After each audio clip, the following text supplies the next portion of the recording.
నయన్నార్లు అంటే ఎవరో మీకు తెలుసా? మనం గుడికి వెళ్ళినప్పుడు అక్కడ వరుసగా కొన్ని విగ్రహాలను చూస్తాము. అవేంటో మీకు తెలుసా? వాటిని ఏమంటారు? అసలు వాటిని అక్కడ ఎందుకు ఉంచుతారు? నయన్మార్ అంటే ఏంటి అనే పూర్తి విషయాలు, అలాగే ఇందులో మహిళా నయన్మార్ కథ గురించి ఈ వీడియోలో మనం తెలుసుకుందాం. సో వీడియోని కంప్లీట్ గా చూసి ఇలాంటి మరికొన్ని ఇంట్రెస్టింగ్ విషయాలు, కథల కోసం ఛానల్ ని ఇప్పుడే సబ్స్క్రైబ్ చేసుకోండి. అలాగే ఒక లైక్ చేయండి. తమిళ్లో నయన్నార్లు అంటే తమిళ శైవ భక్తులు. ఈ విగ్రహాలు తరచుగా ఆలయం లోపలి ప్రకారంలో వరుసగా అమర్చబడి ఉంటాయి. వారి వారి నక్షత్ర పుట్టిన రోజులలో ప్రత్యేక పూజలు నిర్వహిస్తూ ఉంటారు. అలాగే పండుగ సమయంలో వారి చిత్రాలను కూడా ఊరేగింపుగా తీసుకువెళ్తారు. శివుని పూజ్యమైన భక్తులు అయిన నయన్నార్లను వారి లోతైన భక్తి మరియు బోధనలను గౌరవించడానికి శివాలయాలలో ఉంచుతారు. వారి చిత్రాలు లేదా విగ్రహాలను తరచుగా ఆలయ మందిరాలు లేదా ఆలయ ప్రకారాలలో ప్రతిష్ఠిస్తారు. తద్వారా వారు ప్రధాన దేవతతో పాటు గౌరవించబడతారని మరియు పూజించబడతారని నిర్ధారిస్తారు. ఈ అభ్యాసం నయన్నార్ల ఆదర్శప్రాయమైన జీవితాలతో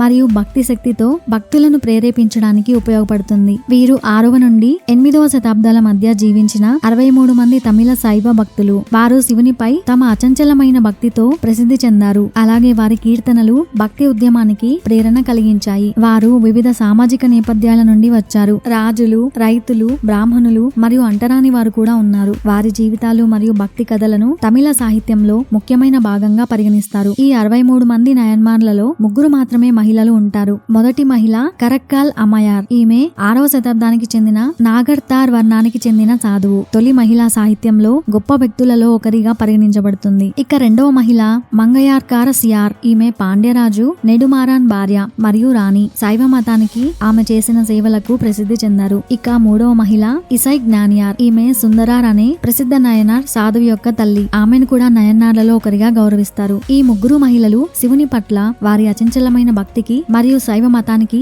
వారు చేసిన కృషికి ప్రసిద్ధి చెందారు. ఈ 3 మహిళలో కరైక్కల్ అమ్మయార్ గురించి ఇప్పుడు మనం తెలుసుకుందాం. ఆమె తొలి మహిళా సాహిత్యంలోని గొప్ప వ్యక్తులలో ఒకరు. అమ్మయార్ అంటే తల్లి అని అర్థం వస్తుంది. ఇది ఆమెకు ఉన్న గౌరవాన్ని తెలియజేస్తుంది. కరైక్కల్ అమ్మయార్ కరైక్కల్లో ఒక ధనవంతుడైన వ్యాపారికి జన్మిస్తుంది. ఆ వ్యాపారి శివునికి గొప్ప భక్తుడు. చిన్నప్పటి నుండి ఆమె కూడా తన తండ్రిలాగే ఒక గొప్ప భక్తురాలు అవుతుంది. అలా ఆమె వివాహం తర్వాత కూడా శివుని పట్ల భక్తి అలాగే ఉండేది. ఆమె అసలు పేరు పునీతవతి. ఆమె పరమదత్తన్ అనే వ్యక్తిని వివాహం చేసుకుంటుంది. వారి వివాహం తర్వాత ఒక రోజు ఉదయం ఆమె భర్త ఒక సేవకుడి ద్వారా 2 మామిడి పండ్లను ఇంటికి పంపుతాడు. ఆ తరువాత ఆమె ఇంటికి ఆకలితో ఉన్న ఒక శివుని భక్తుడు వచ్చి ఆహారం ఇవ్వమని అడుగుతాడు. ఇక ఆమె అప్పటికి ఏమీ వంట చేయకపోవడంతో తన భర్త పంపిన మామిడి పండ్లలో ఒక పండును అతనికి ఇస్తుంది. ఆ తర్వాత ఆమె భర్త ఇంటికి తిరిగి వచ్చినప్పుడు భోజనం తర్వాత 2వ మామిడి పండును అతనికి ఇస్తుంది. ఆ పండు ఎంతో రుచిగా ఉండడంతో అతను 2వ మామిడి పండు కూడా తీసుకురమ్మని చెప్తాడు. అప్పుడు ఆమె ఆందోళన పడుతుంది. ఎందుకంటే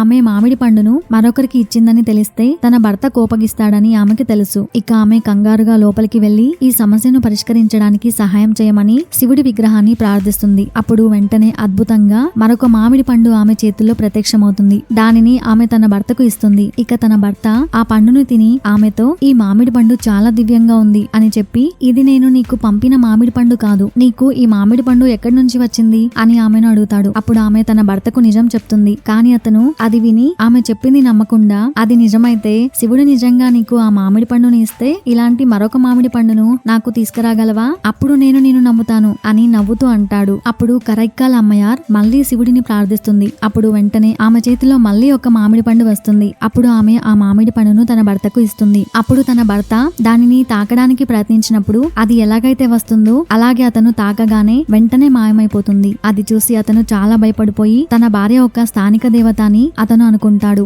ఇంకా అతను బాగా మూఢనమ్మకాలు కలవాడు కావడంతో అతను ఒక దేవతతో వివాహ బంధం కొనసాగించలేను అని నిర్ణయించుకొని ఆమెను పూజించడం ప్రారంభిస్తాడు. అలా త్వరలోనే తన భార్యను విడిచిపెట్టి మరొక మహిళను వివాహం చేసుకుంటాడు. ఆ తర్వాత కరైక్కల్ అమ్మయార్ తన అందాన్ని విడిచిపెట్టి శివుడిని పూజించే భూతాల రూపాన్ని తీసుకొని అలా కైలాస పర్వతానికి యాత్ర ప్రయాణిస్తుంది. అది చూసి అక్కడున్న ప్రజలు ఆమె వింత రూపానికి ఆశ్చర్యంగా మరియు భయంగా చూసేవారు. ఇక ఆమె తను రాసిన ఒక కవితలో ఇలా చెప్తుంది: పరమాత్ముడే నన్ను తెలుసుకున్నప్పుడు తెలివిలేని మనుషులను మెప్పించడానికి నాకెందుకు ఈ అందమైన రూపం అని ఆమె తన భక్తిని, తన జీవితాన్ని మొత్తం ఆ శివుడిని ప్రార్థిస్తూ ఉంటుంది. అలా ఆమె జీవితంలో ఈ సంఘటన ద్వారా ఆమె ఒక గొప్ప శివభక్తురాలిగా మారిపోతుంది. అలాగే ప్రజలకు తన కవితల ద్వారా శివభక్తిని తెలియజేస్తుంది.